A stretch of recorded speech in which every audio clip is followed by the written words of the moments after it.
Hello जी, नमस्ते, कैसे हैं आप? गाइस, हमारे कुछ कर्म शुभ होते हैं, कुछ कर्म अशुभ होते हैं। शुभ कर्मों के अनुसार शुभ अलाइनमेंट हमें मिलती है, अशुभ कर्मों के अनुसार अशुभ अलाइनमेंट हमें मिलती है। प्लैनेटरी अलाइनमेंट हमें बताती है कि हमारे कर्म किस तरह के रहे होंगे, किस तरह के कर्म अब रह सकते हैं, और सबसे बड़ी बात तो यह है कि क्या मेरे पास वो फ्री विल है या नहीं है। मतलब मेरी प्लैनेटरी अलाइनमेंट ही शायद ऐसी है कि मेरे को ये पीड़ा का सामना करना ही पड़ेगा, और अगर करना पड़ेगा तो फिर मैं क्यों इन सब चीज़ों के अंदर अपनी एनर्जी को इन्वेस्ट करूँ, क्यों मैं सब चीज़ों को देखूँ, समझूँ, क्या कर लूँगा मैं इन सब चीज़ों को समझ के भी। तो इसका आंसर हमें मिलता है एक पर्टिकुलर वाक्य से, एक पर्टिकुलर श्लोक से, एक पर्टिकुलर चौपाई से। शुभ और अशुभ कर्म अनुहारी ईसु देई फल हृदय विचारी। ईश्वर आपको अपने हृदय में विचार करके ये फल देता है कि भाई इस पर्सन ने ये कर्म शुभ करा है या फिर अशुभ करा है, और उसके अनुसार आपको प्लैनेटरी अलाइनमेंट का पता लगता है। आपकी प्लैनेटरी अलाइनमेंट ही आपको एक डायरेक्शन दे सकती है। वो इंसान जिसको अपनी प्लैनेटरी अलाइनमेंट के बारे में पता है, हो सकता है वो समय समय पे ब्रेक लगा पाए, उसकी फ्री विल ज़्यादा चैनलाइज हो पाएगी। वो समझ पाएगा कि यार ये समस्या शायद मेरे चार्ट के अंदर है। लोगों के चार्ट में होता है पितृदोष, उनके चार्ट के अंदर लगा हुआ है। अब पितृदोष लगेगा तो पितृ मीन्स सूर्य कहीं ना कहीं पीड़ित चार्ट के अंदर होंगे, और जब सूर्य पीड़ित होंगे तो सूर्य के कारकत्व, सूर्य से जो सपोर्ट हमें आना चाहिए, जैसे सूर्य अष्टम भाव में, सूर्य 12वें भाव में, फादर से जो सपोर्ट मिलना चाहिए पर्सन के जीवन में शुरू से ही वो नहीं है। उसको जो भी फादर दिखाई देते हैं, फादर फिगर दिखाई देते हैं, उनसे वो लड़ाई करता है, किसी तरह की दुश्मनी पाल लेता है। अब वहीं अगर इस पर्सन को पहले ही पता हो कि मेरी प्लैनेटरी अलाइनमेंट शायद ऐसी है, शायद कोई वो अशुभ कर्म रहा होगा, शायद वो कोई पीड़ित कर्म रहा होगा जिसकी वजह से मुझे इस समस्या का सामना करना पड़ रहा है, और वो उस पर्टिकुलर हाउस को अगर बैलेंस कर ले, समझ ले, समझा ले और मैनेज कर ले, तो वो चीज़ों को बहुत इजीली हैंडल कर सकता है। अभी मेरे पास एक चार्ट था, वो लड़का जो है वो स्टार्ट ही करने वाला था मतलब एग्जाम की प्रिपरेशन को, कि भाई मैं तो जो है गवर्नमेंट सर्विस में ही जाऊँगा, क्योंकि किसी पर्सन ने कह दिया कि भाई आपके लिए गवर्नमेंट सर्विस अच्छी हो सकती है। उसका रीज़न बहुत सिंपल है, कर्क लगन के लिए सेकंड हाउस में सूर्य की राशि जो है वो लियो आती है, और उससे लगता है कि यार इसको धन प्राप्ति करने में सरकार का सहयोग हो सकता है। बट एक्चुअल में वो सूर्य की पोजीशन इस तरह की बिगड़ी हुई है या पीड़ित पोजीशन के अंदर है कि कहीं ना कहीं सूर्य वो एक ट्रैप सेट करके बैठे हुए हैं कि बेटा एक बार आ जाओ इस काम के अंदर, फिर हम तुम्हारे 4 5 6 साल कहाँ गायब हो गए तुम्हें पता भी नहीं लगने देंगे। अब अगर यही पर्सन वो 5 6 ईयर इसके निकल जाएंगे तो फिर इसको मैरिज में दिक्कत है, रिलेशन में दिक्कत है, जॉब इसके पास होगी नहीं, एजुकेशन ये कॉरेस्पॉन्डेंस से करेगा। आप समझ रहे हो, आप अपनी अलाइनमेंट को समझ के ये समझ सकते हैं कि शायद ये दिशा मेरे लिए कोई ट्रैप सेट कर रही है, कोई समस्या लेके आ रही है, और ये जो डायरेक्शन है मेरे लिए अच्छी हो सकती है। भाई अगर आपके चार्ट के अंदर है कि प्राइवेट में आप अच्छा कमाओगे तो प्राइवेट में जाओ, अगर चार्ट में है कि सरकारी में अच्छा कमा सकते हो सरकारी में जाओ, बिजनेस में कमा सकते हो तो बिजनेस की तरफ अलाइनमेंट को रखो। और ध्यान एक मूल बात रखनी है, शुभ और अशुभ कर्म अनुहारी ईसु देई फल हृदय विचारी। ईश्वर आपको फल तो देगा इन अलाइनमेंट को, अगर वो लगा के बैठे हुए हैं तो वो अलाइनमेंट का इंपैक्ट तो आएगा ही आएगा, लेकिन आप उस अलाइनमेंट को with the divine energy, with the divine vibration कुछ बेटर कर सकते हो। अब यहाँ पे कुछ ऐसे लोग भी होंगे यूट्यूब के ही अंदर, इंस्टा के अंदर कुछ ऐसे भी लोग होंगे जो कि उल्टे सीधे कंटेंट को दिन भर वॉच करते रहते हैं। अब उसकी जगह अगर आप कोई डिवाइन कंटेंट देख रहे हो, कुछ ऐसी चीज़ देख रहे हो जिससे कि आप अपनी लाइफ को अपलिफ्ट कर सकते हो, तो डेफिनेटली आपको एक पॉजिटिव इंपैक्ट, पॉजिटिव वाइब्रेशन तो उसकी मिलेगी ही मिलेगी। अगर आप खुद अपने जीवन को बेटर करना चाहते हो अपनी अलाइनमेंट को समझ के, तो उसका पॉजिटिव इंपैक्ट आपके जीवन के ऊपर आएगा ही आएगा। लेकिन यहाँ पर दिक्कत आती है कि हर पर्सन को ये समस्या होती है कि भाई मैं किस किस चीज़ को देखूँ, क्या मैं राशि को देखूँ, फिर मैं प्लैनेट को देखूँ, फिर मैं हाउस को देखूँ, फिर मैं नक्षत्र को देखूँ, फिर मैं नवमांश को देखूँ, फिर मैं दशा को देखूँ, फिर मैं गोचर को देखूँ, और अंत में आके मैं कोई प्रिडिक्शन करूँ। इन सब समस्याओं का निदान अगर आप एस्ट्रोलॉजर के साथ पूरे दिन भी डिस्कशन करोगे तो भी हो सकता है कि ना हो पाए। तो आपको वो हाउस समझ लेना चाहिए कि भाई इस प्लैनेट से मेरे पास पैसा आता है, इस प्लैनेट से मेरे खर्चे आते हैं, इस प्लैनेट से मुझे सफलता मिलेगी, इस प्लैनेट को, इस हाउस को मुझे मैनेज करना है। और उसमें आपकी सूर्य बहुत मदद करते हैं, क्योंकि ध्यान रखिएगा ईशु देई फल हृदय विचारी। ईश्वर जो है अपने हृदय में विचार करके शुभ और अशुभ कर्मों के अनुसार न्याय करते हैं। ईश्वर की जब आप बात करेंगे तो ईश्वर की मूल बात वैदिक ज्योतिष में सूर्य के ही आधार पर की जाती है। चाहे गुरु हो गए, गुरु मंत्री हैं साहब, मंगल कमांडर हैं साहब, लेकिन सूर्य, आत्मा, ईश्वर, ईश की अगर आप उपाधि दोगे प्लैनेटरी अलाइनमेंट के अंदर तो आप सूर्य को ही दोगे। चंद्रमा के पास भी प्रकाश है, लेकिन चंद्रमा का प्रकाश भी सूर्य का ही रिफ्लेक्शन है। तो कोई मुझसे अगर कहे कि मुझे एक पर्टिकुलर हाउस आप बता दीजिए जिसको मैं मैनेज कर लूँ, जिसको मैं बैलेंस करके चल लूँ और मेरा जीवन जो है वो ठीक ठाक निकल जाए, तो मैं कहूँगा आप अपने सूर्य के अलाइनमेंट को पहले पिक करो। जुपिटर से भी ज़्यादा इंपॉर्टेंट प्लैनेट है। क्यों इंपॉर्टेंट प्लैनेट है कि जुपिटर आपके भाग्य को तो सेट कर सकते हैं, लेकिन ईश्वर आपको किस तरह से फल देगा। भाई भाग्य बहुत अच्छा आपका सेट कर दिया, किसी पर्सन का है अच्छा खासा विवाह करा दिया, अच्छी खासी आपकी ससुराल हो गई, इन लॉज आपके बहुत पैसे वाले, लेकिन आप वहाँ जैसे ही बोलते हो आपको वो फटकार देते हैं, आपको बेइज्जत कर देते हैं। अब इसमें इंसान का भाग्य तो ठीक है, चलो यार इसको एक अच्छी जगह मिल गई, लेकिन क्या ये एट द एंड एक अच्छी आप अलाइनमेंट कह सकते हो? नहीं कह सकते, क्योंकि उसका रिजल्ट पर्सन के सपोर्ट में नहीं आया है। उसको जो पर्सन आता है वही हड़का देता है। वही उसको फटकार देता है। इसीलिए हमें प्लानिटरी अलाइनमेंट में पिक करना चाहिए सूर्य को। अब जिसने यहाँ तक सेशन नहीं देखा है वो सीधा जाएगा सूर्य को देखेगा और समझेगा कि यहीं से ही मुझे सब कुछ मैनेज करना है। द थिंग इज कि आपको ईश्वर किस तरह से न्याय करेंगे, किस तरह से आपके साथ वो रिजल्ट आपको प्रदान करा जाएगा, चाहे वो दंड हो चाहे वो सपोर्ट हो, वो सूर्य के अलाइनमेंट से आता है। इसीलिए पुराने एस्ट्रोलॉजर्स जो हैं आज भी, आज के समय भी, अभी हमें क्या लगता है, कई बार एस्ट्रोलॉजर्स कूल बनने के चक्कर में मांगलिक दोष है, फेंको मांगलिक दोष को, पितृ दोष है फेंको इसको बाहर, नागपाश दोष, काल सर्प दोष, फेंक दो इन सबको बाहर। अब ये एस्ट्रोलॉजर तो 2 मिनट के लिए कूल बन जाता है, लेकिन जिस पर्सन के ऊपर ये हो रहा है, इसका इम्पैक्ट आ रहा है, उसकी बेचारे की जिंदगी जो है वो अदर झूल में झूल जाती है। तो हमें बहुत कूल बनने की, मैं कई बार कहता हूँ एस्ट्रोलॉजी के सेशंस में, कूल बनने की, सैवेज बनने की बहुत आवश्यकता नहीं है, क्योंकि हम एक अलग तरह के काम के अंदर लगे हुए हैं। तो यहाँ पर कूल बनने की जहाँ होती है आवश्यकता, वहाँ हम भी बहुत हैं, लेकिन यहाँ पर नहीं है। तो यहाँ पर हमें प्लानिटरी अलाइनमेंट कौन सी देखनी है, सूर्य की देखनी है। अब आपको करना क्या है, सूर्य जिस हाउस में बैठे हुए हैं वो हाउस तो इंपॉर्टेंट है ही, उसमें तो कोई शक नहीं है। सूर्य से सप्तम भाव बहुत इंपॉर्टेंट होता है, 7th हाउस फ्रॉम सूर्य बहुत इंपॉर्टेंट होता है। किसी दिन आप सोचिए कि क्यों हर प्लैनेट 7वीं दृष्टि को रखता है, क्यों हर प्लैनेट 7th देखना चाहता है। हर प्लैनेट, चाहे वो कोई सा भी हो, चाहे वो चंद्र हो, चाहे वो सूर्य हो, चाहे वो मंगल हो। वैदिक ज्योतिष में अगर एक बात कंफर्म है एस्पेक्ट के बारे में, तो एक बात ये कही जा सकती है कि हर ग्रह अपने से सप्तम भाव को देखता है, इसको कोई नहीं काट सकता।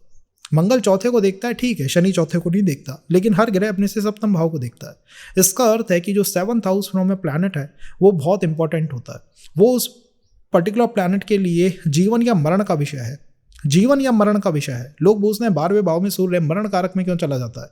12वें भाव में बैठ के सूर्य 6ठे भाव को देखेगा, 6ठे भाव को जब देखेगा, 6ठा भाव बंधन का भाव है। आत्मा को जैसे ही बंधन दिखाई देते हैं वो मरण स्थिति में आ जाती है, कंफ्यूज स्थिति के अंदर आ जाती है। हर प्लैनेट अपने से 7th को देखना चाहता है। वो जैसे ही वो 7th को देखता है, उसकी स्थिति में डगमगाहट, उसकी स्थिति में कुछ बदलाव आने लग जाते हैं। और मैं कहता हूं कि अगर आप सूर्य से 7th हाउस को मैनेज कर लो तो हो सकता है आप अपने जीवन के अंदर कभी भी किसी ट्रैप के अंदर ना फंसे। हो सकता है आप अपने जीवन के अंदर वो एक डायरेक्ट आपके पास स्थिति आ जाएगी, ठीक है यार ये कार्य मुझे करने हैं और इन कार्यों से मुझे बचना है। इस पर्टिकुलर हाउस को अगर मैं मैनेज कर लेता हूं तो मेरी लाइफ में कभी मुझे डाउनफॉल का सामना नहीं करना पड़ेगा। ये तो कंफर्म रहेगा कि कोई डाउनफॉल नहीं आएगा। सूर्य की स्थिति को समझ के हम ये एक्सेप्टेंस कर सकते हैं कि कहाँ पर हमें एक्सेप्टेंस करनी ही पड़ेगी, कहाँ पर वो ईश्वर का जो विचार है वो हमें मानना पड़ेगा और कहाँ पर उससे हमें कुछ फ्रीडम मिल सकती है। तो अब उस चीज़ को हम समझने की कोशिश इस सेशन के अंदर करेंगे। सरकारी नौकरी के लिए कुछ विशेष योग जो है वो हम last of the session mention करेंगे। जो भी पर्सन इंटरेस्टेड है एक बार उसको जाइएगा, देखिएगा। This is just to help, remember this is just to help, क्योंकि कई लोग जो होते हैं वो ऐसे समझते हैं कि दिस थिंग इज़ नॉट कि हम इसको कैसे अलाइन करें, कैसे कनेक्ट करें। आप अपने 6-6 साल 10-10 साल अगर उन काल कोठरियों में, वो छोटे छोटे कमरों में नहीं बिताना चाहते हैं तो एक बार देख लीजिए कि यार बिताने का कोई रिजल्ट, कोई फ़ायदा है या नहीं है। अदरवाइज बिलीव मी, एक बार जाके देख लो उन जहाँ पे बच्चे तैयारी करते हैं, आदमी की स्थिति हिल जाएगी। ऐसी स्थितियों में लोग जो है वो प्रिपरेशन करते हैं, तैयारी करते हैं। तो सूर्य इन द फर्स्ट हाउस, सूर्य को अगर हम फर्स्ट हाउस के अंदर समझेंगे तो फर्स्ट हाउस में बैठा हुआ सूर्य, एरिया ऑफ लाइफ क्या है, एरिया ऑफ लाइफ है पर्सन का पूर्ण जीवन। लगन से आपकी उत्पत्ति है, लगन आपकी फिजिकल बॉडी को रिप्रेजेंट करती है, शरीर को रिप्रेजेंट करती है, और सूर्य का प्रभाव आपके शरीर पे सबसे अधिक दिखाई देगा। शरीर से जुड़ी हुई हर चीज पे सूर्य का प्रभाव आएगा। अब शरीर के ऊपर जब सूर्य का प्रभाव आएगा तो सबसे पहले केश पे, हेयर्स के ऊपर सूर्य का प्रभाव आता है, और बालों को जो है सूर्य इन द फर्स्ट हाउस कई बार डिस्टर्ब कर देते हैं। स्कैल्प के जो हेयर्स होते हैं उनको प्रभावित करने की सूर्य में बहुत ज़्यादा चेष्टा होती है। आंखों को बड़ी कर देना सूर्य की आदत है। प्रभाव के अंदर, व्यक्तित्व के अंदर वो ओज या तेज दिखाई देगा कि भाई 4 लोगों की, 5 लोगों की मीटिंग चल रही है, आप जाके बैठोगे तो सबकी आंखें आपकी तरफ घूम जाएंगी। इवन आपका बॉस हो सकता है आपकी तरफ देखने लग जाएगा, यार ये इंसान मन में क्या सोच रहा है, इसके मन के अंदर क्या चल रहा है, वो पहले एक बार पता लग जाए तब मैं अपनी बात कहूँ। क्योंकि सूर्य लगन के अंदर बैठा हुआ ऐसा होता है कि एक राजा जो है वो अपनी गद्दी पे बैठा हुआ है, अपने पद पे बैठा हुआ है, और वो हर इंसान को कमांड देने की, हर इंसान को डायरेक्शन देने की पावर रखता है। क्योंकि वो लगन के अंदर पर्सन को स्टेटस चाहिए भी, और उसके आसपास आपको स्टेटस जो है वो दिखने को भी मिल जाएगा। क्योंकि वो लगन के अंदर है, हो सकता है पॉश जो इलाके होते हैं, जिस बहुत एक्सपेंसिव इलाके, बहुत पावरफुल लोग जहाँ रहते हैं, वहाँ से आपका एक डायरेक्शन कनेक्शन वैसे ही स्टैब्लिश हो जाए। कई बार क्या होता है कि बच्चे का जन्म हुआ, सूर्य इंदर लगना, और फादर का ट्रांसफ़र हो गया। फादर जो है वो सिटी कैपिटल के अंदर आ गए, स्टेट कैपिटल में आ गए, या फिर सेंट्रल मतलब कैपिटल के अंदर आ गए। ये प्रभाव आता है सूर्य के फर्स्ट हाउस में होने से। सूर्य इन द फर्स्ट हाउस, सूर्य के साथ समस्याएं क्या रही हैं, सूर्य के साथ हमेशा मैरिटल इश्यूज जो है बने रहते हैं। तो सूर्य जब भी लगन के अंदर बैठेंगे तो वो marital issues in the family reflect करेंगे ही करेंगे कि आपके आसपास और आपसे जो जुड़े हुए हैं आपके शरीर से जो लोग जुड़े हुए हैं, इवन फादर मदर, उनकी भी मैरिटल लाइफ को सूर्य इन द फर्स्ट हाउस कुछ डिस्टर्ब कर सकते हैं। इवन अंकल आंट अगर कोई भी है फैमिली में, तो उसकी मैरिटल लाइफ पे कुछ प्रभाव जो है सूर्य फर्स्ट हाउस में देंगे ही देंगे। अब यहाँ पर अगर पर्सन मुझसे पूछे कि मैं किसको मैनेज कर लूँ, तो मेरा कहना होगा 7th हाउस को मैनेज कर लूँ। क्योंकि अगर डाउनफॉल आया लाइफ में, अगर वो गिरावटें आई, तो वो 7th हाउस संबंधों के अंदर ही आएगी। संबंधों के अंदर कैसे आएगी कि किसी पर्सन के साथ पार्टनरशिप हमारी टिक नहीं पा रही है, कंपैटिबिलिटी बैठ नहीं पा रही है, प्रमोशन की बात होती है या फिर किसी चीज़ को सस्टेन करने की बात होती है, तो यहाँ पर चार्ट जो है डगमगाने लगता है। कंपैटिबिलिटी नहीं बैठ पाती। हम तो होते हैं लेकिन हमारे सामने चेयर पे हम जैसा कोई नहीं हो पाता है। मतलब हमारी वो position, higher position, senior position ही हमेशा बनी रहती है। दिक्कत आती है जब भी हम कंपैटिबिलिटी की बात करते हैं, किसी और पर्सन की बात करते हैं, तो marriage related issues Surya in the first house generate कर देते हैं चार्ट के अंदर। कई बार तो ऐसा भी होता है, अगर चार्ट के अंदर कोई प्लैनेट 12वें भाव में बैठा हुआ है, तो ये कंफर्म बात मान के रखिएगा कि आपके फादर आपकी मैरिज को लेके कुछ कंफ्यूज स्थिति में रहेंगे, और पर्सन जो है उसकी लाइफ की डायरेक्शन भी फादर ही सेट करते हैं। चाहे वो एजुकेशन हो, चाहे वो क्या काम करना है, क्या नहीं करना है, क्या वो कहाँ जाना है, कहाँ नहीं जाना है, सब कुछ जो है डायरेक्शन सेटेड बाय फैमिली आपको देखने को मिलेगा, फादर आपको देखने को मिलेगा। अब इसमें इंपॉर्टेंट बात पता है क्या है कि सूर्य का 12वें भाव में मरण कारक होता है। अब आप कहेंगे सूर्य तो मेरा पहले भाव में, भाई पहला भाव भी दूसरे से तो पीछे ही है, दूसरे से तो 12वां ही है। फाइनेंस को लेके, फैमिली को लेके पर्सन के माइंड में और आत्मा में, उसकी सोल में कन्फ्यूजन विद्यमान रहता है। उसकी सोल में कन्फ्यूजन रहता है फैमिली को लेके या फाइनेंस को लेके। Whenever Surya sits in the first house, और यही जो पोजीशन है ये कई बार कंपैटिबिलिटी को खत्म कर देती है। कंपैटिबिलिटी नहीं मीन्स आप अपने आसपास या अपने सामने कोई पार्टनर नहीं देख पाएंगे। आपको लगेगा कि हाँ वो स्टेटस भी है, वो पावर भी है, वो शक्ति भी है, सब कुछ है, बट जैसे ही बात आती है सामने किसी इंसान के होने की, वो शायद मिसिंग है, वो शायद डिस्टर्ब्ड है। तो इन लोगों के एज ब्रैकेट के अंदर आपको इश्यूज देखने को मिलेंगे 27-28 के होने से 32-33 तक। ये शनि की टाइमलाइन होती है 27-28 टू 32-33। अब सूर्य आपके लगन में है, शनि की टाइमलाइन पे आप आ गए हो। अब यहाँ पर आपको कई बार तो चार्ट में मैंने देखा है कि सूर्य फर्स्ट हाउस में 27-28 की एज में ही पर्सन को शनि 7.5 आ गई। अब हर चार्ट में नहीं होगा, बट मैक्सिमम जो है वो देखने को मिला है। सेकंड बात क्या दिक्कत हो गई, जॉब इश्यूज आ गए, या फिर पर्सन को ऐसे इश्यूज आ गए कि यार रिलेशन में जो है वो चीज़ें बैठ नहीं पा रही हैं, सामने वाला पर्सन कोल्ड हो गया। तो ये कुछ समस्याएं हम कह सकते हैं फर्स्ट हाउस के सूर्य की होती हैं। लेकिन एक बार भाव चलित में देख लीजिएगा क्या फर्स्ट हाउस में है या सेकंड हाउस में शिफ्ट हो गया है। और दूसरी बात, हर चार्ट में ऐसे इश्यूज आए, संभावना ऐसी नहीं होती है। प्लैनेटरी अलाइनमेंट बदलती रहती है, but generally Surya in the first house life इसी स्विंग पे घूमती हुई दिखाई देगी। अगर हम कहें सूर्य सेकंड हाउस के अंदर बैठे हुए हैं, तो सेकंड हाउस क्या है? सेकंड हाउस आपकी वाणी है, आपका परिवार है, और सेकंड हाउस से आपकी ग्रोथ आती है। मतलब आप जीवन में ग्रो कर पाओगे या नहीं कर पाओगे, और समाज आपको इज्जत देगा या नहीं देगा, ये सेकंड हाउस से देखा जाता है। क्योंकि सूर्य हमारे सेकंड हाउस में बैठे हुए हैं, वो इन चारों चीज़ों को इन्फ्लुएंस करेंगे। वो बताएंगे कि भाई वाणी में सूर्य है, हर पर्सन आपकी बात मानेगा। सूर्य अगर वाणी में बैठा हुआ हो, इसका मतलब है कि राजा जो है कमांडिंग अथॉरिटी के अंदर है, राजा जो कह रहे हैं वो बात मानी जाएगी। सूर्य in the second house family person के अधीन हो जाती है। अधीन का अर्थ है कि आपकी बातों को वो एक्सेप्टेंस जो है वो मिल जाती है। दूसरी बात आप क्या कह सकते हैं, परिवार में वो तेज सूर्य का विद्यमान रहता है। तो फैमिली के अंदर आपको देखने को मिल सकता है कि 2-3 जनरेशन को अगर देखा जाए तो कोई ना कोई पर्सन सरकारी सेवा में रहा है, गवर्नमेंट के साथ कनेक्टेड रहा है, वो यहाँ देखने को मिल सकता है। और तीसरी बात इसमें कही जा सकती है कि कुछ मैरिटल इश्यूज फैमिली के अंदर होंगे, क्योंकि सूर्य के साथ सबसे बड़ी समस्या है कि उनकी मैरिटल जो इश्यूज हैं वो चलते रहते हैं। तो मैरिज रिलेटेड इश्यूज फैमिली को डोमिनेट कर गए हैं, परिवार में डोमिनेट कर गए हैं। ये भी एक पॉइंट है जो देखने को मिल सकता है जब भी सूर्य सेकंड हाउस में बैठे हुए हो, क्योंकि सूर्य की ऊर्जा इतनी ज़्यादा है, तेज इतना ज़्यादा है कि सेपरेटिव टेंडेंसी है सूर्य के पास, बहुत ज़्यादा सेपरेशन ले आता है।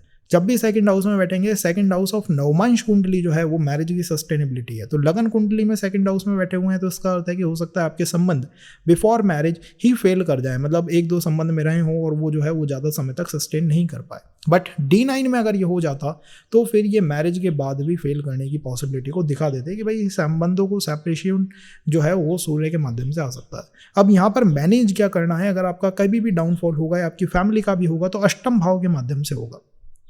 अष्टम भाव तंत्र मंत्र का है, इन डेप्थ है, छुपे हुए दुश्मन अष्टम भाव से आते हैं। सेकंड हाउस में बैठे हुए सूर्य के साथ सबसे बड़ी दिक्कत यही होती है कि तंत्र मंत्र अष्टम भाव मीन्स अध्यात्म, अष्टम भाव मीन्स भटक जाना, राह भटक जाना। सेकंड हाउस में बैठे हुए सूर्य कई बार आपको देखने को मिलेगा, इनकी फैमिली में कई लोग हैं अलग अलग स्पिरिचुअल प्रैक्टिसेस कर रहे हैं लेकिन राह भटक चुके हैं, उन्हें एक सही डायरेक्शन नहीं मिल रही कि सही डायरेक्शन क्या हो सकती है, किस तरफ हमें जाना चाहिए, ये यहाँ पर एक प्रॉब्लम हो सकती है। तो मेरा मानना है कि अष्टम भाव को अगर आपके परिवार में कोई पर्सन मैनेज कर ले, मैनेज करने का अर्थ है कि कोई ऐसी सिद्धि कर ले, साधना कर ले, या कोई ऐसा गुरु मात्र जो है वो बना लें जो कि अष्टम भाव की ऊर्जाओं से लैस हैं, जैसे नाथ पंथ हो गया, दक्षिणपंथी साधना हो गई, जिसमें थोड़ा तंत्र मंत्र को प्रायोरिटी दी जाती है, तो हो सकता है आपके लोगों के लिए जीवन जो है वो काफ़ी ईजी हो जाए। और दूसरी बात, फैमिली की लेगेसी को बनाए रखना सेकंड हाउस के सूर्य की बेसिक डिमांड होती है कि परिवार की कुछ भी हो, परिवार को मजबूत बना के जाएंगे।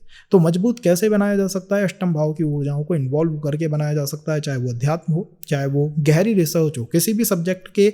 अगर आपकी फैमिली में ऐसे लोग हैं जो किसी भी सब्जेक्ट के स्पेशलिस्ट बन गए कि साहब ये जो सब्जेक्ट है इसका ये मास्टर इंसान है, तो फिर आपकी फैमिली को डाउनफॉल नहीं देखने को मिलेगा। और तीसरी बात, तंत्र मंत्र का प्रभाव रहेगा ही रहेगा।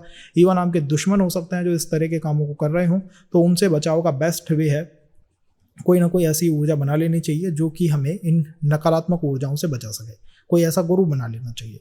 और चौथी बात में आप ये कह सकते हैं कि यहाँ पर जो सिबलिंग्स होंगे वो सरकारी एग्ज़ाम को लेके, अपनी डायरेक्शन को लेके कि हमें किस दिशा में जाना है, सरकारी एग्ज़ाम्स को लेके, अपनी दिशाओं को लेके थोड़े कंफ्यूज स्थिति में हमेशा रहेंगे, ये आपको देखने को मिल सकता है। इवन आपके सिबलिंग्स हो या आपके फादर के सिबलिंग्स हो, समस्या ये आती है कि उन्हें ये नहीं पता लगता है कि हमारी जीवन की दिशा क्या हो सकती है। तो एक भटकाव जो है वो सिबलिंग्स में आने की संभावना सेकेंड हाउस के सूर्य थोड़ी प्रबल कर देते हैं। तीसरे भाव में अगर थर्ड हाउस में सूर्य का प्रभाव, गाइस तीसरा भाव जो होता है वो आपकी एफर्ट गिविंग स्ट्रेंथ को दिखाता है। जब भी कोई पर्सन कहता है कि मैं अपने दम पे कुछ करके दिखाऊंगा, और तीसरे भाव की वो बात करता है। तीसरे भाव में सूर्य का होना, सेकंड हाउस में सूर्य का होना, इन दोनों में एक बेसिक डिफरेंस है। सेकंड हाउस का सूर्य केवल ये बताता है कि क्या करना है क्या नहीं करना है, उसकी वाणी में तो ताकत दिखाई देती है लेकिन उसके कार्यों में ताकत नहीं दिखाई देती है। सेकंड भाव में अगर सूर्य हो तो पर्सन वाणी से तो जो है वो राजा की तरह व्यवहार करता है लेकिन कार्य नहीं कर पाता है। थर्ड हाउस में सूर्य के साथ पॉइंट ये है कि ये राजा की तरह कार्य करता है, ये वो पर्सन है जो सारी रिस्पॉन्सिबिलिटीज को अपने शोल्डर पे धारण करता है। थर्ड हाउस मीन्स सिबलिंग्स का हाउस। आपने काफ़ी मूवीज़ में देखा होगा कि बच्चे को पढ़ाने के लिए, अपने भाई को पढ़ाने के लिए एक पर्सन ने बहुत कार्य करा, बड़े भाई ने बहुत कार्य करा, बड़े पर्सन ने अपनी जिम्मेदारियों को जो है वो अदा करा। ये तीसरे भाव का सूर्य होता है जो कि बात कम करता है लेकिन रिजल्ट दिखाने में या काम करने में इसकी प्रमुखता सबसे ज़्यादा है। सबसे ज़्यादा मजबूत अलाइनमेंट है सूर्य के तीसरे भाव के अंदर, क्योंकि ये लोग वो होते हैं जो कि सच्चे काम करने वाले होते हैं। ये वो लोग होते हैं जो काम करके दिखा देते हैं। आप इनके ऊपर रिस्पॉन्सिबिलिटी को डाल दीजिए, धारण करा दीजिए और ये उसको रिजल्ट में कन्वर्ट करके आपको दिखा देंगे। ये पॉजिटिव पावर केवल थर्ड हाउस के सूर्य के अंदर होती है। यहाँ पर पर्सन के जीवन में फादर की जो प्रेजेंस होती है वो थोड़ी नेग्लिजिबल हो जाती है, थोड़ी कम हो जाती है। उसका रीज़न बहुत सिंपल है कि सिंह और सूरमा, शेर और जो मजबूत लोग होते हैं वो अपनी दिशा या अपनी डायरेक्शन खुद बनाते हैं या खुद तय करते हैं। तो इसमें क्या होता है, कई बार आपके एजुकेशन लेने का जो टाइम रहता है या फिर आपकी करियर काउंसलिंग हो रही है, एजुकेशन काउंसलिंग हो रही है कि भाई क्या करना है क्या नहीं करना है, जब भी कोई तीसरा पर्सन आपको बताएगा क्या करना है क्या नहीं करना है तो आपको पसंद नहीं आएगा। यू विल फील लाइक नहीं भाई मुझे पता है क्या करना है और मैं अपने दम पे करूंगा, खुद का कुछ निर्मित करके दिखाऊंगा। तो इन जनरल तीसरे भाव में बैठे हुए सूर्य भी कई बार पर्सन को फैमिली में तो फर्स्ट कोई गवर्नमेंट जॉब लग गई तो वो पोजीशन में डाल सकते हैं, या फिर फैमिली को चलाने के लिए, रिस्पॉन्सिबिलिटीज को धारण करने के लिए पर्सन सरकारी क्षेत्र की तरफ जा सकता है। या तीसरा आप कह सकते हैं कि इसमें बैठे हुए सूर्य पर्सन को किसी बिजनेस की तरफ सीधा इंक्लाइंड कर देते हैं कि प्राइवेट भी कुछ नहीं करना है, हमें बिजनेस की तरफ जाना है। ये 2-3 अलाइनमेंट सूर्य तीसरे भाव में बैठ के दिखाता है। सिबलिंग्स की तरफ आपका वो अप्रोच दिखाई देगी। सिबलिंग्स के लिए आप एक फादर जैसा रोल परफॉर्म करोगे ही करोगे। ये एक नियति की पोजीशन है आपके जीवन में। और मैं मानता हूं जिस हाउस को यहाँ पे सबसे ज्यादा मैनेज करना चाहिए वो है आपका नवम भाव। नवम भाव क्या है? नवम भाव आपका भाग्य भी है, आपके गुरु भी हैं, आपके फादर भी हैं। जब भी कोई जीवन में डाउनफॉल का सामना करना पड़ेगा, 9th हाउस की नेगेटिव वाइब्रेशन से करना पड़ सकता है। ऐसा हो सकता है कि मेरे जीवन में सब कुछ सही चल रहा था, मैं सारे सही काम कर रहा था, कोई पर्सन आया मुझे एक डायरेक्शन दे गया और वही डायरेक्शन मेरे लिए गलत साबित हो गई। कई बार होता है कि हर पर्सन बिजनेस कर रहा है, कोई दूसरा आता है एस्ट्रोलॉजर, भाई नहीं तुम जॉब कर सकते हो, उसने बिजनेस बंद करा, जॉब शुरू करी और वहां पर उसको डाउनफॉल हो गया। तो आपको ये समझना चाहिए कि यहाँ पर आपके एफर्ट तो ठीक है लेकिन जो आपको डायरेक्शन दे रहा है, दिशा आपको तय करके बता रहा है कि ये काम करो ये ना करो, उस बात में एक बार पुनः विचार करना चाहिए। और गुरु से जितने अच्छे संबंध रखे जाएंगे उतना आपके लिए बेटर है। गुरु से संबंधों को यहाँ पर मधुर ही इंसान को रखना चाहिए। एक्स्ट्रा मैरिटल सेकंड रिलेशन इनके बारे में ना सोचे तो बेटर है, क्योंकि तीसरे भाव में राहु का प्रभाव भी विद्यमान रहता है और सूर्य और राहु का मिलना एक तरह से कि मैं अपने रिजल्ट को प्राप्त करने में, अपने गोल को प्राप्त करने में कुछ भी कर सकता हूँ। ये तीसरे भाव के सूर्य की आदत होती है कि मुझे मेरा रिजल्ट चाहिए, उसके लिए जो करना पड़ेगा मैं कर जाऊंगा, क्योंकि यहाँ पर सूर्य की पोजीशन पाताली सूर्य जैसी हो गई है। तीसरे भाव के अंदर आप पाताल की ऊर्जा को विद्यमान मानोगे, क्योंकि चौथा भाव पाताल का भाव है। तो हमें ध्यान रखना चाहिए कि हमारे एफर्ट थोड़े से इंक्लाइंड हों toward the spiritual practices, toward the 9th house. Otherwise कुछ नकारात्मक प्रभाव फादर की हेल्थ पे, गुरु से संबंध में और एजुकेशन में हमें देखने को मिल सकता है इसी पोजीशन के माध्यम से। तो किसको मैनेज करना है, नवम भाव को, और कैसे मैनेज करना है, जो भी पर्सन आपको दिशा दिखा रहा है या डायरेक्शन दे रहा है, थोड़ा सा उस पर्सन के साथ संबंधों को मधुर रखिए और उसकी बात पे एकदम से ऑल ऑफ अ सडन जो है जंप मत करिए कि उसने कहा और आपने वो कार्य कर डाला। ये करना थोड़ा नकारात्मक हो सकता है। अगर हम कहें सूर्य इन द 4th हाउस, देखिएगा इस चौथे भाव में बैठे हुए सूर्य, चौथा भाव क्या है, चौथा भाव एक्चुअल में तो आपके किसके बारे में बताता है, 3rd हाउस के अंदर भी सूर्य को कई बार मैरिटल इश्यूज का सामना करना पड़ सकता है। इस पॉइंट का भी ध्यान रखना चाहिए कि तीसरे भाव में मैरिटल इश्यूज कई बार आ सकता है। सिबलिंग्स को जो है मैरिटल इश्यूज का सामना करना कई बार पड़ सकता है 3rd हाउस के सूर्य की वजह से। और पर्सन जनरली कंफ्यूज होता है 3rd हाउस में जब सूर्य होता है, तो अपनी मदर को लेके या फिर अपने घर परिवार को लेके वो एक कंफ्यूज स्थिति में होती है। उसकी आत्मा समझ नहीं पाती कि ये लोग किस तरह के हैं और कैसा मुझसे व्यवहार करता है। अगर हम कहें सूर्य 4th हाउस में बैठे हुए हों, तो 4th हाउस में बैठे हुए सूर्य के बारे में आप कह सकते हो कि मदर के ऊपर सबसे गहरा इंपैक्ट सूर्य का पड़ेगा। तो मदर पे जैसे ही सूर्य का इंपैक्ट पड़ता है, वो ओज दिखाई देगा, उनकी पर्सनालिटी में वो डोमिनेंस दिखाई देगा, वो सबको दिशा दिखाने वाली बात, जैसे एक राजा करता है ना कि मैं बताऊंगा कि क्या करना है क्या नहीं करना है। अब राजा का मुकुट मदर के सर के ऊपर है, तो आप समझ सकते हैं कि उन्होंने फैमिली की रिस्पॉन्सिबिलिटीज को भी अपने शोल्डर पे धारण कर रखा है और फैमिली की डायरेक्शन को भी, कि I will tell what to do what not, क्या करना है क्या नहीं करना है। और इसमें आपको जनरली जो डायरेक्शंस मिलती हैं वो घर परिवार से ही मिलती है। सूर्य के साथ पॉजिटिव बात यह है कि जिस भी हाउस में ये जाके बैठते हैं वहां पर एक तरह का उच्च व्यक्तित्व लाके रख देते हैं। तो मदर की पर्सनालिटी के बारे में आप कह सकते हैं कि वो एक उच्च पर्सनालिटी होंगी, एक मजबूत पर्सनालिटी होंगी।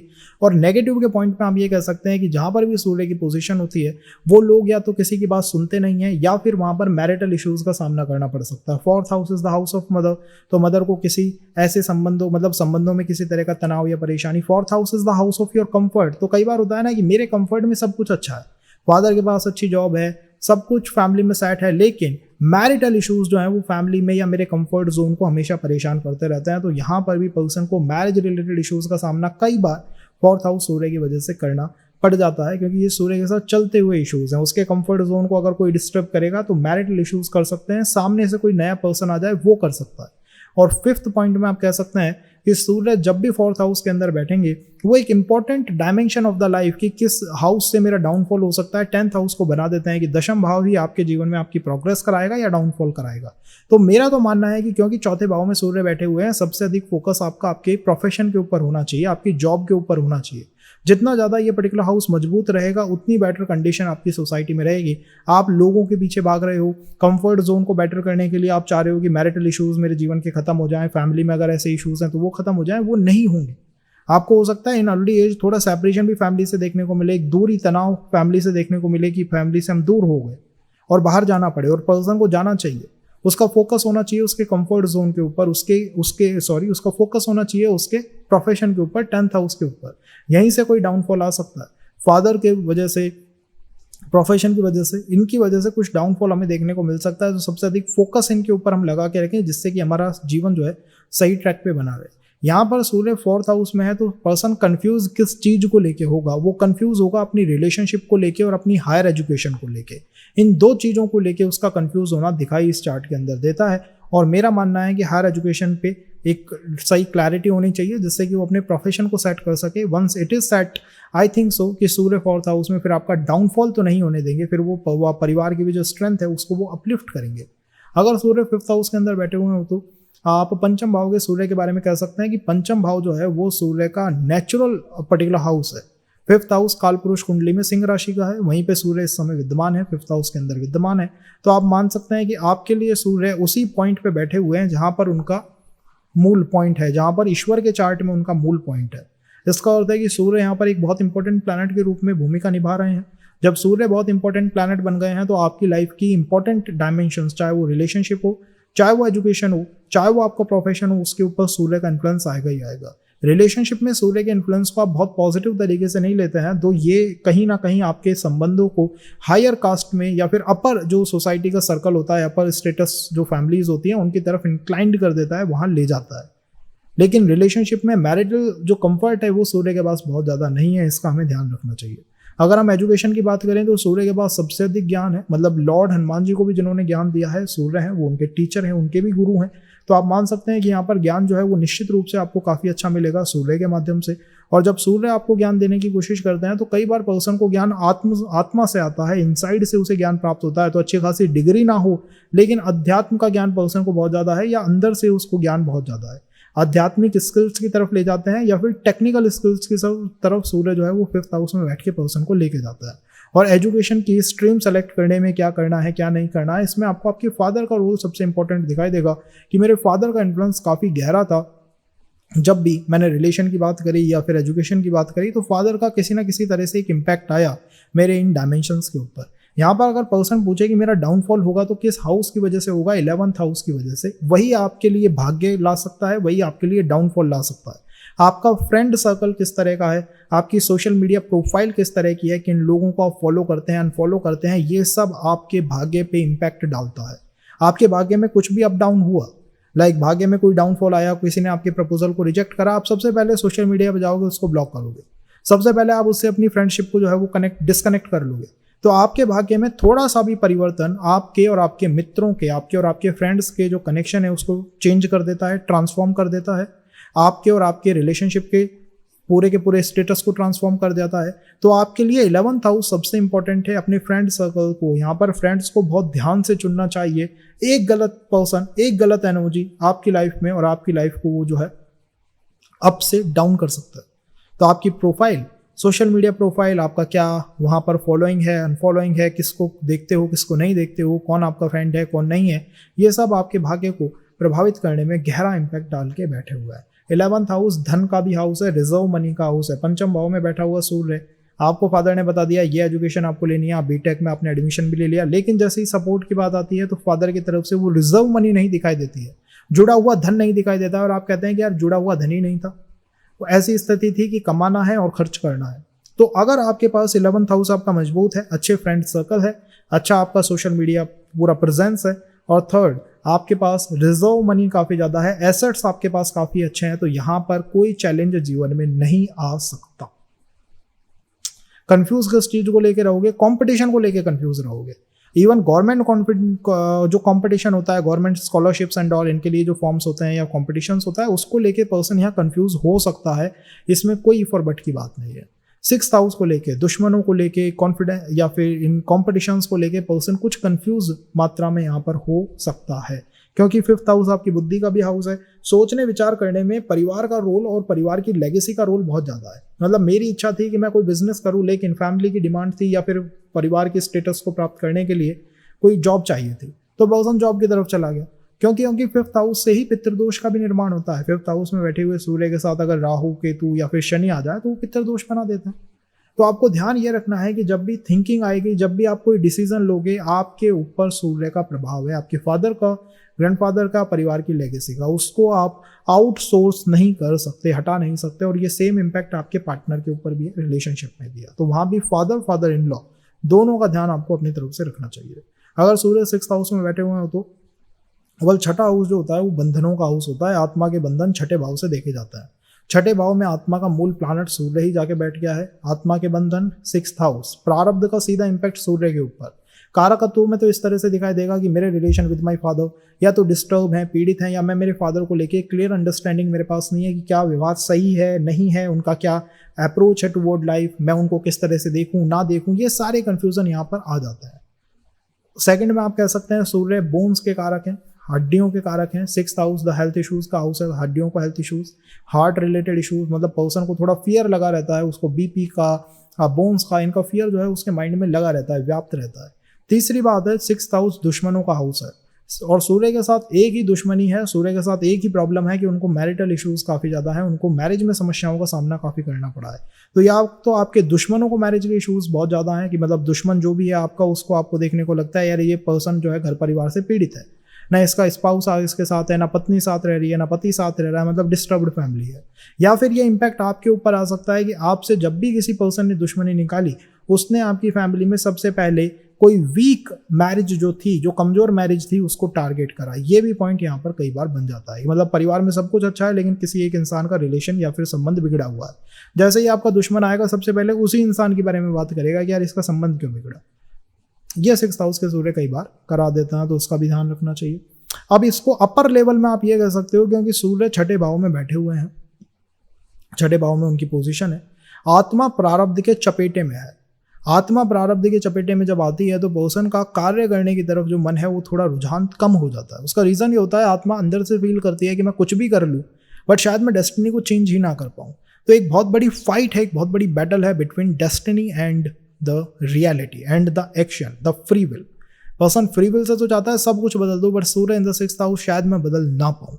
ये फियर यहाँ पर पर्सन के माइंड में व्याप्त रहता है या फिर कई बार आ जाता है। तो अगर वो प्रारब्ध बहुत अच्छा है कि भाई मेरा प्रारब्ध का 6th हाउस का लॉर्ड बहुत अच्छा है, बहुत पॉजिटिव प्लैनेट है, बहुत अच्छा प्लैनेट है, तो आप ये मान के चलिए कि आपके जीवन में सफलताएं वैसे ही प्राप्त हो जाएंगी। और अगर वो प्लैनेट भी आपका दुश्मन हो गया तो फिर यहाँ पर जो ट्रबल है वो 1/2, 2/3, 3/4 ये मतलब इंक्रीज होती हुई चली जाएगी। तो दुश्मनों को मैनेज करना is the basic approach of 6th house का सूर्य। ये इस तरह का सूर्य है जैसे अभिमन्यु एक बार चक्रव्यूह में फंस गया था, द राजा इन द चक्रव्यूह, द शत्रुओं का चक्रव्यूह, ये वो पोजीशन है।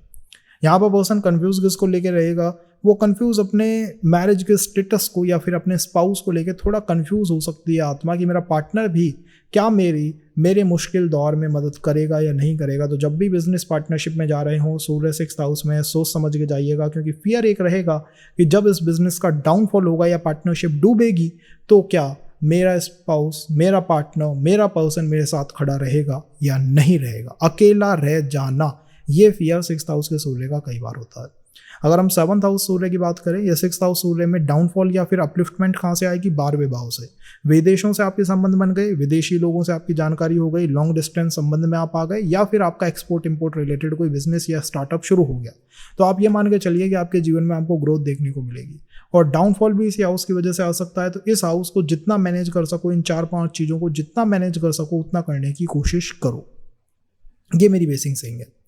अगर हम 7th हाउस की बात करें तो 7th हाउस में बैठे हुए सूर्य, 7th हाउस के अंदर सूर्य की पोजीशन, सबसे पहले एस्ट्रोलॉजर सबसे जो दुखती रग है, दुखती नस है मैरिज की, उसको ही प्रेशराइज कर देता है कि भाई यहाँ पर मैरिज में कोई समस्या हो सकती है।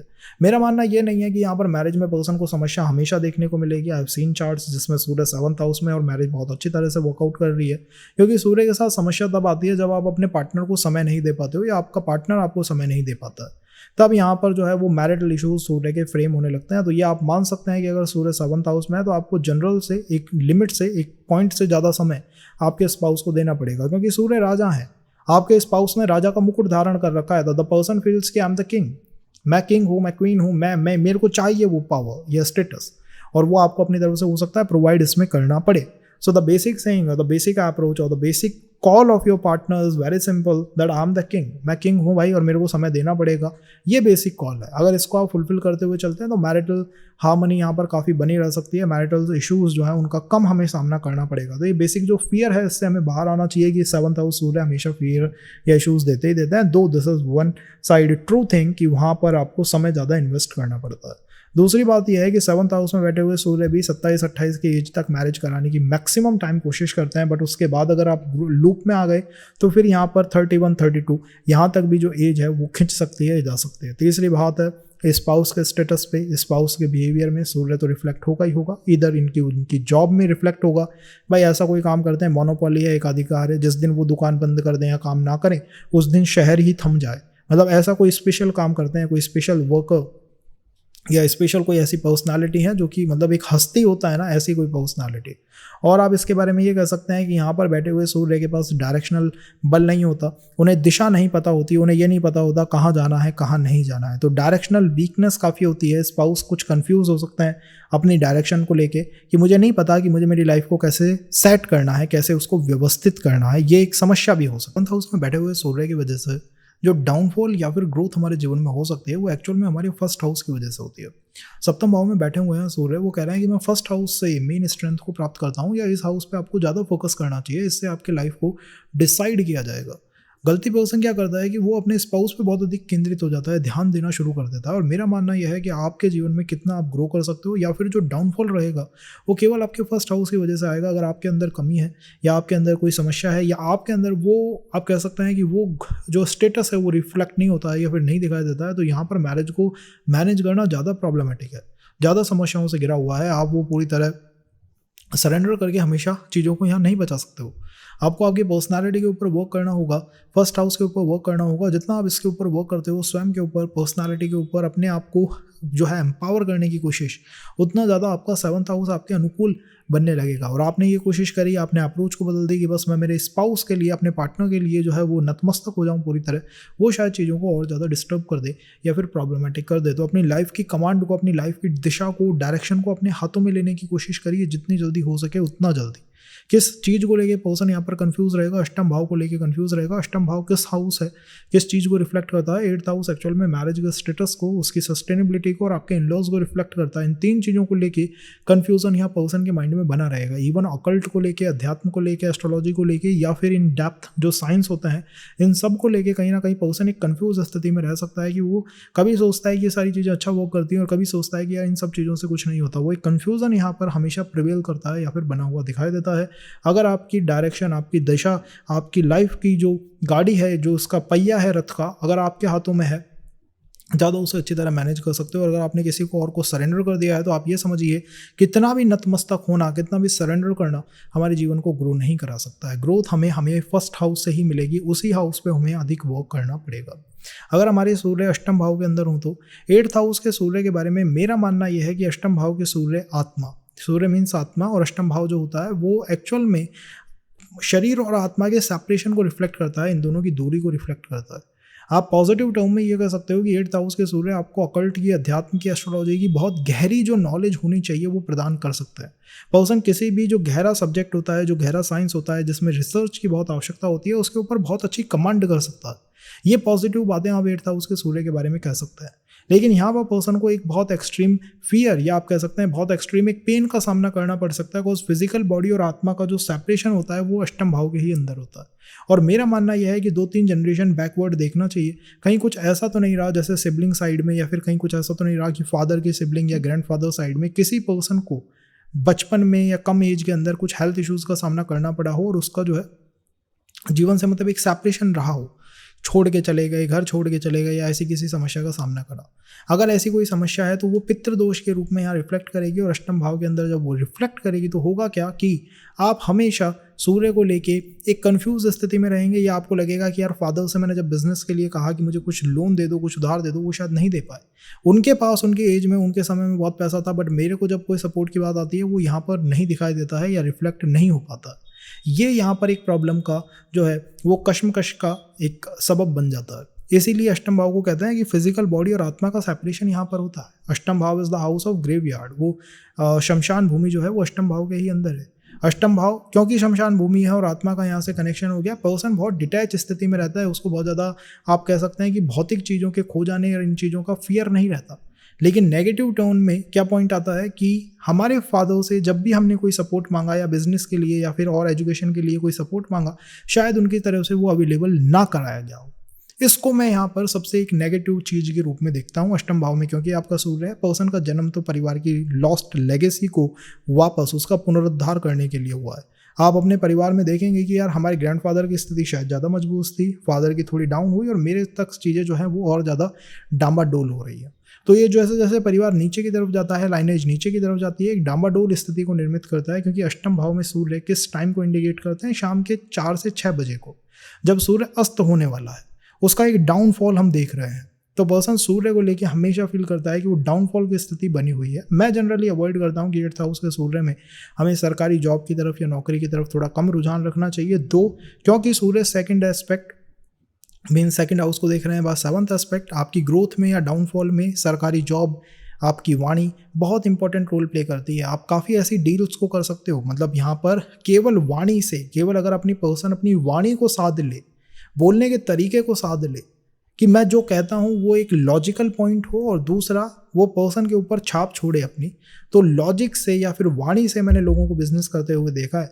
वाणी से बिजनेस का मतलब है कि उनके जेब में वो इन्वेस्टमेंट के लिए फंड भी नहीं है, लेकिन उनकी वाणी की अप्रोच ऐसी है, वो लोगों से कनेक्शन इस तरह बना के रखते हैं, प्रेमपूर्ण मधुर संबंध, कि उनके काम जो है वो बन जाते हैं। तो पर्सन की स्ट्रेंथ में उसकी वाणी आएगी, उसकी फैमिली आएगी, और कहीं ना कहीं फैमिली का पास्ट आएगा। आपकी फैमिली की जो लेगेसी रही है वो भी आपके प्रभाव को बेटर कर सकती है कि हमने वही बिजनेस कर लिया, वही काम कर लिया जिसमें हमारी फैमिली बहुत समय से इंगेज है, बहुत समय से लगी हुई है। तो उन क्षेत्रों के लिए ये बेटर हो सकता है। अष्टम भाव के सूर्य को आप जनरली एक पितृदोष की तरफ लीजिए। मैं आपको सजेस्ट करूंगा कि यहाँ पर बेस्ट है कि हम माँ काली की या दक्षिण मुखी हनुमान जी की साधना करना जो है वो शुरू करें, क्योंकि यहाँ पर अगर आपने सूर्य को अध्यात्म से, अकल्ट से जोड़ दिया और अपनी वाणी पे फोकस कर लिया, तो आप वन ऑफ द बेस्ट और आप कह सकते हैं एक बहुत अच्छा क्लाइंट बेस अप्रोच आप बना सकते हैं। यार आपके फॉलोअर्स ही बहुत हो गए, आपके लोग सुनने लग गए, क्योंकि आत्मा का अध्यात्म से बहुत गहरा संबंध अष्टम भाव में होता है। वो जीवन जन्म जन्म के जो रहस्य होते हैं उन्हें सुलझाने की अष्टम भाव में बैठ के कोशिश करता है। वहीं पर्सन ने अगर कोशिश करी कि मैं शेयर स्टॉक में चला जाऊं, कि मैं फादर से और डिस्प्यूट मोल ले लूं, या मैं वाणी भी ऐसी कर लूं कि मैं औरों को हटकारने लग जाऊं, फटकारने लग जाऊं, तो वो अपने लिए एक तरह से खाई खोदने की कोशिश कर रहा है, क्योंकि 8th हाउस खाई का भी हाउस है। ओके, और कंफ्यूज किसको लेके फादर पर्सन रहेगा? आत्मा यहाँ पर हमेशा कंफ्यूज रहेगी गुरु को लेके। मतलब जो भी इंसान आपको डायरेक्शन दे रहा है, या तो वो मिल नहीं पा रहा है कि कोई सही डायरेक्शन नहीं दे रहा, गुरु नहीं मिल पा रहा, साहब गुरु तत्व नहीं आ रहा जीवन में, या फिर कौन मुझे सही डायरेक्शन देगा, इसको लेके आत्मा बहुत कंफ्यूज स्थिति में हो सकती है। ये मेरा एक जनरल मानना है। अगर हम 9th हाउस के सूर्य की बात करें तो 9th हाउस में बैठे हुए सूर्य, ये आप कह सकते हैं कि सूर्य का मीन्स एक राजा का अपने मंत्री के घर आगमन है। 9th हाउस गुरु का मूल हाउस है, सूर्य वहां पर आ गए हैं, राजा अपने मंत्री के घर आए हैं। राजा और मंत्री का गहरा संबंध इंडिकेट करता है कि पर्सन गवर्नमेंट जॉब में अच्छी खासी पोस्ट को होल्ड कर सकता है, क्योंकि दोनों कनेक्टेड हो गए।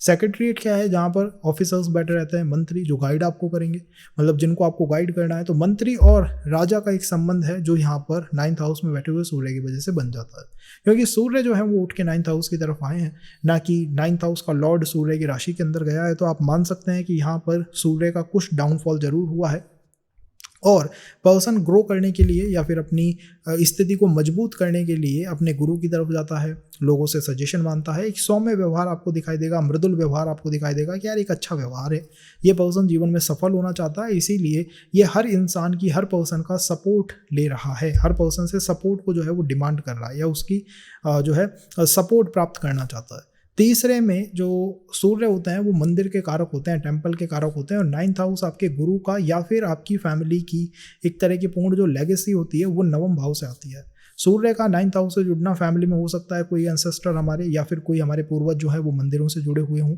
ये हो सकता है, या फिर फैमिली ने आपके जन्म के लिए कोई मंदिर में कोई मन्नत मांगी हो। मन्नत मांगना, 9th हाउस और सूर्य का संबंध गहरा अगर होता गया तो पर्सन अपने जीवन में बहुत कुछ प्राप्त कर सकता है जस्ट बाय मन्नत मांगना। मतलब अगर कोई आप चीज़ प्राप्त नहीं कर पा रहे हो तो टेंपल में जाना चाहिए और कहना चाहिए कि मैं ये गलत आदत जो है इसको छोड़ दूंगा हमेशा के लिए।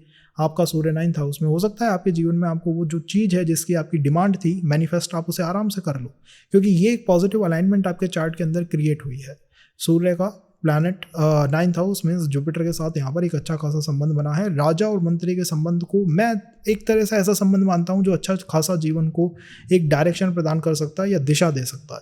तो यहाँ पर पर्सन बहुत ज़्यादा दिशा विहीन हो, ये आपको कम देखने को मिलेगा। उसके आत्मा को पता है कि उसे क्या करना है, कैसे करना है और क्या प्राप्त जीवन के अंदर करना है। दिक्कत कहाँ से आती है? दिक्कत आती है कि सूर्य के साथ एक समस्या है, वो है मैरिटल इश्यूज, वो इनके चलते रहता है। 9th हाउस क्योंकि फैमिली लेगेसी है, फैमिली के अंदर आपको मैरिटल इश्यूज देखने को मिल सकते हैं अगर यहाँ पर सूर्य पीड़ित हो तो। या फिर होता है ना कि फैमिली की इमेज बहुत अच्छी है और सब चीज़ें हमारी बैलेंस्ड हैं, मैनेज्ड हैं, लेकिन जैसे ही मैरिटल संबंधों की बात आती है, इश्यूज़ या फिर मैरिज की बात आती है, हमें किसी तरह के चैलेंज का सामना करना पड़ता है, कुछ हमें नीचा देखना पड़ता है। ये कई बार 9th हाउस के सूर्य की वजह से हो जाता है। इसको आप कह सकते हैं एक पॉइंट जो बना हुआ है। यहाँ पर क्या पर्सन सरकारी नौकरी की तरफ जा सकता है? मेरा मानना है कि अच्छा खासा एक राजयोग यहाँ पर चैनलाइज हो चुका है सूर्य के 9th हाउस में होने की वजह से, तो उसकी तरफ जाया जा सकता है। और आप क्या कह सकते हैं इसके बारे में, क्योंकि ये 9वें भाव के अंदर लगा हुआ है, मंत्री के घर के अंदर लगा हुआ है, मंत्री के हाउस में लगा हुआ है, मंत्री ने राजा का मुकुट यहाँ पर धारण कर रखा है। तो मंत्री ने जब राजा का मुकुट धारण कर रखा है तो हो सकता है कि जो भी पर्सन आपको गाइड करने आ रहा है या फिर आपको गाइडेंस देने आ रहा है वो एक ईगोइस्टिक पर्सन हो। और अगर आपने अपने गुरु से उलझ गए कि मतलब जो आपको गाइड करने आ रहा है, आपने कहा कि पहले इसी को निपटाओ इसी के साथ पहले ईगो के इश्यूज ले लो और बैटल करो इससे, तो आप अपना डाउनफॉल करेंगे। यहाँ पर आपके डाउनफॉल में या आपकी ग्रोथ में आपका तीसरा भाव भी बहुत इंपॉर्टेंट रहेगा। आपको जो भी गाइडेंस आ रही है, चाहे वो कोई ईगोइस्टिक की गुरु हो या ईगो वाला गुरु हो या अहंकारी कोई पर्सन हो, फिर भी अगर वो आपको कोई डायरेक्शन दे रहे हैं तो उसको यहाँ पर एक्सेप्ट करना चाहिए, मानना चाहिए और उसको फॉलो करना चाहिए। उससे आपके जीवन में काफ़ी ग्रोथ आपको देखने को मिलेगी। छोटी छोटी यात्राएं, मैं नहीं कहूँगा कि बहुत लंबी यात्रा करें, बड़ी दूरी की यात्रा करें, बड़े बड़े दूर दूर के टेम्पल्स को विजिट करें, लेकिन अपने सिटी के अंदर जितने भी टेम्पल्स हैं उनके अंदर कंटिन्यू रूप से जाते रहें। सूर्य मंदिरों का कारक है। नवम भाव के साथ कनेक्शन सूर्य का मंदिर में मानी हुई मन्नत को सीधा मैनिफेस्ट करने की क्षमता चार्ट के अंदर रखता है। अगर 10th हाउस में हमारे सूर्य हो तो 10th house is the house of your profession. आपका कर्म क्षेत्र जो है, कर्म भूमि जो है वो दशम भाव है।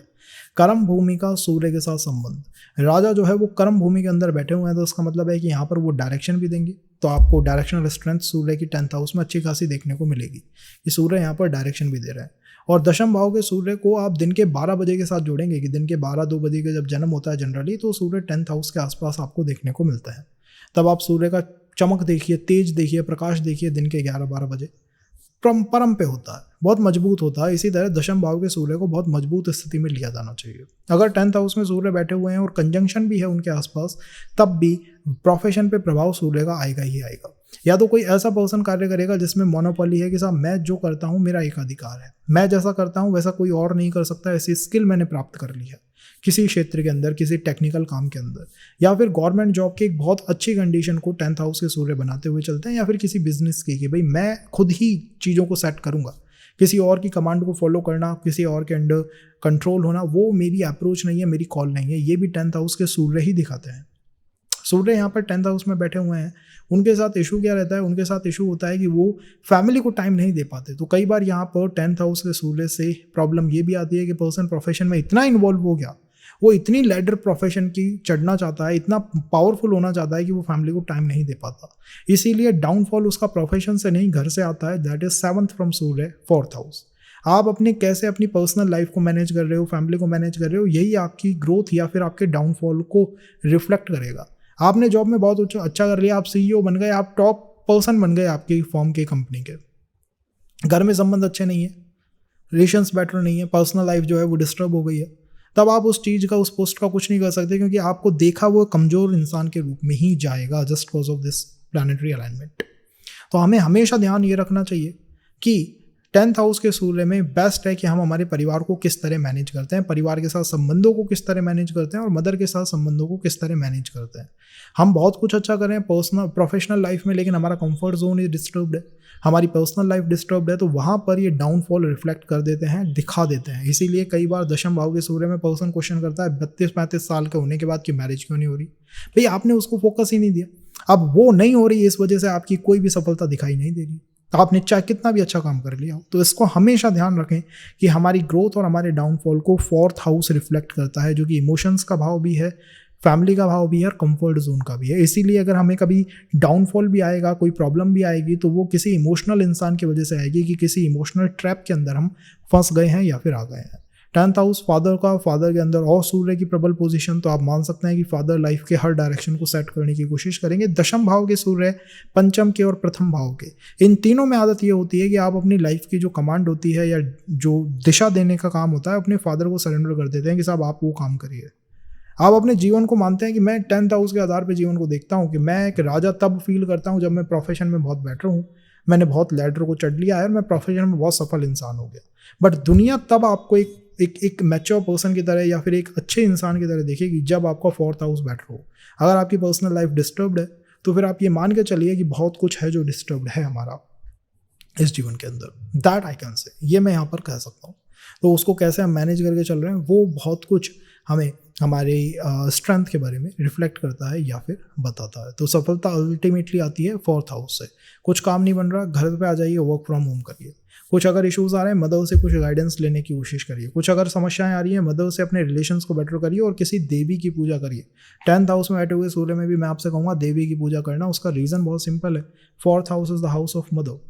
आपकी ग्रोथ और डाउनफॉल पे पूर्ण एकाधिकार किसी देवी का है, किसी मदर का है, तो वो हमें करना चाहिए ताकि हम चीज़ों को काफ़ी बैलेंस कर सकें। अगर हम 11th हाउस में सूर्य की बात करें तो 11th हाउस में बैठे हुए सूर्य 11th हाउस गेन का हाउस है। एरिया ऑफ लाइफ कौन सी हो गई? आपका लाभ। आपको इस जीवन में कितना लाभ मिलेगा ये सूर्य के अधीन है। सूर्य बताएंगे लाभ मिलेगा नहीं मिलेगा। कई बार 11th हाउस के सूर्य को स्कॉलरशिप्स में बहुत अच्छा माना जाता है कि भाई सरकार से हमें सीधा कोई बेनिफिट हो गया, फायदा हो गया। जो भी फायदा बिना कोई कर्म करे होता है वो 11th हाउस के साथ कनेक्ट होता है कि हमने कोई काम भी नहीं करा, कोई कर्म भी नहीं करा, लेकिन रिजल्ट हमारे लिए पॉजिटिव आ गया। इसको आप 11th हाउस से देखते हैं, क्योंकि सूर्य महाराज 11th हाउस में बैठे हुए हैं। मेरा मानना यह है कि यहाँ पर पर्सन को काफ़ी अच्छा फायदा, सफलता सरकारी क्षेत्र से मिल सकती है। सरकारी सपोर्ट पर्सन के जीवन में आ सकता है।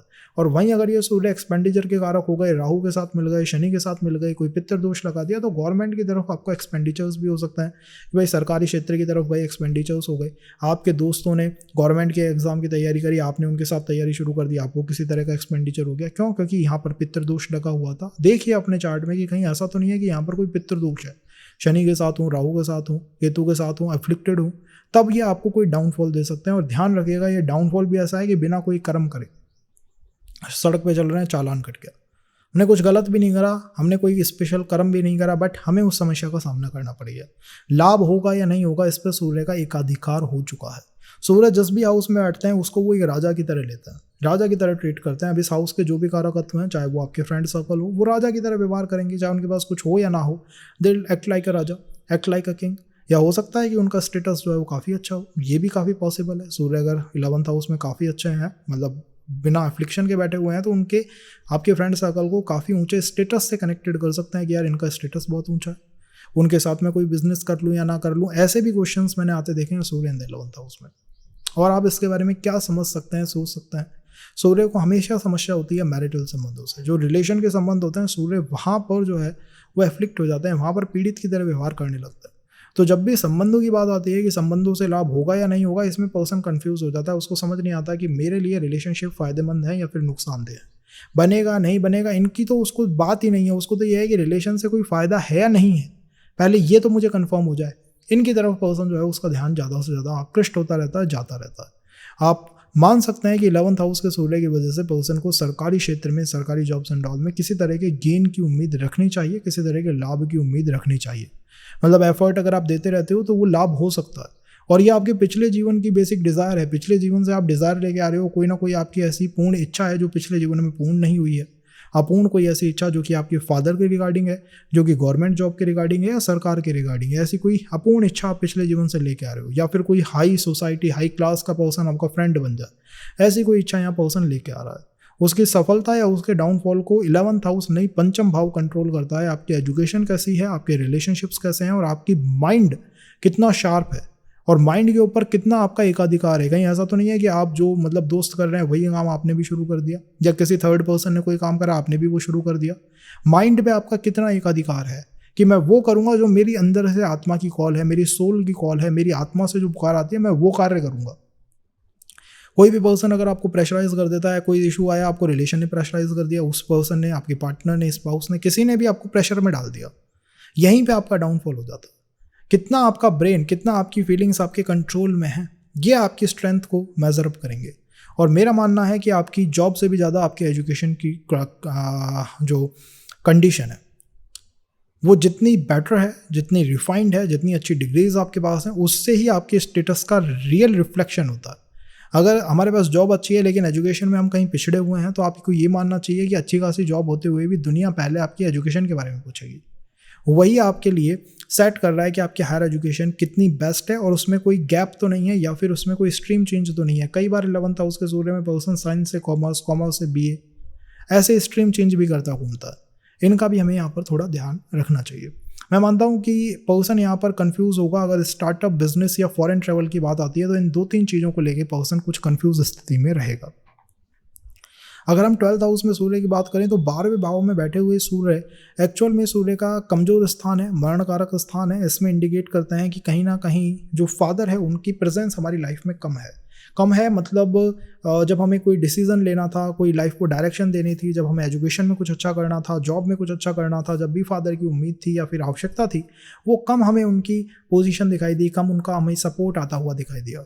रीज़न यह है कि यहाँ पर शुक्र एग्जॉल्ट करते हैं, उच्च के होते हैं, तो शुक्र का एग्जॉल्शन, सूर्य का वहाँ कनेक्शन, फादर का इंटरेस्ट जो है वो थोड़ा सा मटेरियलिस्टिक या मटेरियल साइड पे हो सकता है। उनका ऐसा इंटरेस्ट हो सकता है जो कि सोसाइटी में एक्सेप्टेड नहीं है। कई बार, I am not saying always, I am saying कई बार हमने देखा है कि सेकंड हाउस में बैठे हुए सूर्य, सेकंड फादर, स्टेप फादर या फादर का अपनी प्रॉपर्टी में बहुत ध्यान कि मेरे को प्रॉपर्टी से लाभ होगा या नहीं होगा, उसी में वो इतना कंफ्यूज रहते हैं कि और परिवार को वो ध्यान नहीं दे पाते हैं। अच्छे के अंदर आप ये कह सकते हैं कि 12th हाउस में बैठे हुए सूर्य एक तरह से मोक्ष के बहुत करीब है, पर्सन लिबरेशन के बहुत करीब है, उसकी आत्मा मोक्ष के बहुत करीब है। तो एक पवित्र इंसान आपको देखने को मिलेगा जिसके चार्ट में 12th हाउस के अंदर सूर्य है, वो एक पवित्र पर्सनैलिटी होगा, एक ऐसा पर्सन होगा जो मोक्ष के करीब है, जो कि सॉल्यूशंस के करीब है, जो कि जिसकी आत्मा हमेशा सॉल्यूशंस को ढूंढती रहती है कि ये समस्या है, इसका समाधान ये होगा, वो समस्या है, उसका समाधान ऐसे कर लूंगा। समाधान ओरिएंटेड पर्सनैलिटी यहाँ पर इंसान की दिखाई देती है, प्रॉब्लम ओरिएंटेड नहीं कि वो एक समस्या में है, 2-4 बुरी बातें कह के और 2-4 समस्याएं क्रिएट कर ली, ऐसा नहीं।